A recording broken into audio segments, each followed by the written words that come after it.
Wakila. Saya Zahratul Umar. Saya sama Putri Fauzia. Saya Jira Syariati. Kami akan menjelaskan sejarah, kronologi, dan penyelesaian blok Ambalat. Namun sebelum itu, saya akan menjelaskan apa itu blok Ambalat.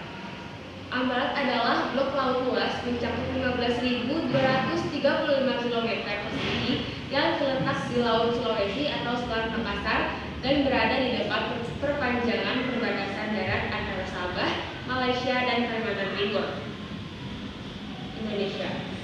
Penamaan blok laut ini didasarkan atas kepentingan eksplorasi kekayaan laut dan bawah laut, khususnya dalam bidang pertambangan minyak. Selanjutnya sejarahnya itu terjadinya sengketa wilayah blok Ambalat antara Indonesia dan Malaysia. Bermula ketika Indonesia dan Malaysia masing-masing sedang melakukan penelitian untuk mengetahui landas kontinen dan zona ekonomi eksklusif yaitu Z. Di tengah penelitian tersebut, baik Indonesia maupun Malaysia mengalami perbedaan persepsi terhadap posisi Ambalat. Lebih lanjut, pada tanggal 27 Oktober 1969 ditandatangani perjanjian kapal batas landas kontinen Indonesia-Malaysia yang disebutkan bahwa blok Ambalat adalah milik Indonesia. Nah, sejak saat itu konflik antara Indonesia dan Malaysia mulai memanas, khususnya pada 1979. Ketika Malaysia mengingkari perjanjian kapal batas landas kontinen, Malaysia justru memasukkan blok maritim Ambalat ke dalam peta wilayah mereka. Hal ini tentu saja menuai penolakan dari pemerintah Indonesia.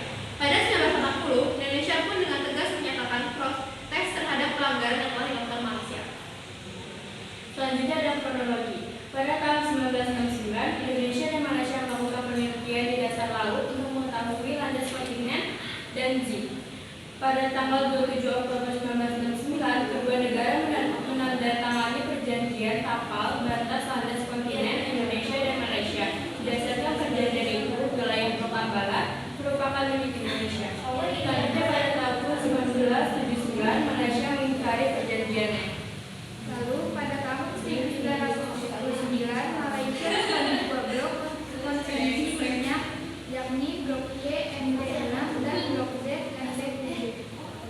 Lalu pada 16 Februari 2005 Malaysia memberikan konsesi minyak di kedua blok tersebut kepada perusahaan milik Inggris dan Belanda, Shell. Pada tahun 2009 Presiden Indonesia dan Perdana Menteri Malaysia mengambil langkah politik untuk meredakan ketegangan akibat antara. Penyelesaiannya, pada tahun 2009, Presiden SBY dan Perdana Menteri Malaysia Abdul Ahmad Badawi mengambil solusi politik untuk meredakan masalah sengketa blok Ambalat. Melalui pertemuan tersebut, baik Indonesia atau Malaysia saling menjelaskan alasan hukum lainnya atas blok Ambalat. Berdasarkan alasan hukum Malaysia terhadap blok Ambalat pun ditolak oleh Indonesia, sebab Malaysia mengklaim Ambalat dengan menerapkan prosedur penarikan garis pangkal kepulauan dari Pulau Sepandan dan Gigitan yang telah mereka rebut pada 2002. Akan tetapi, klaim tersebut bertentangan dengan Konvensi Hukum Laut atau UNCLOS 1982. Dalam salah satu pasalnya disebutkan bahwa Indonesia merupakan negara kepulauan yang dimana garis pangkal penentu wilayahnya ditarik dari wilayah kepulauan terluar. Sementara itu, Malaysia merupakan negara pantai biasa, sehingga hanya boleh memakai garis pangkal biasa untuk menentukan batas wilayahnya. Dengan demikian, berdasarkan dari UNCLOS 1982, Ambalat diakui sebagai wilayah Indonesia. Nah, di sini ada peta wilayah Indonesia, di sini adalah bagian dari Ambalatnya. Nah, blok Ambalat itu ada di sekitaran sini, sedangkan wilayah yang dimiliki oleh Malaysia itu cuma sampai di titik ini.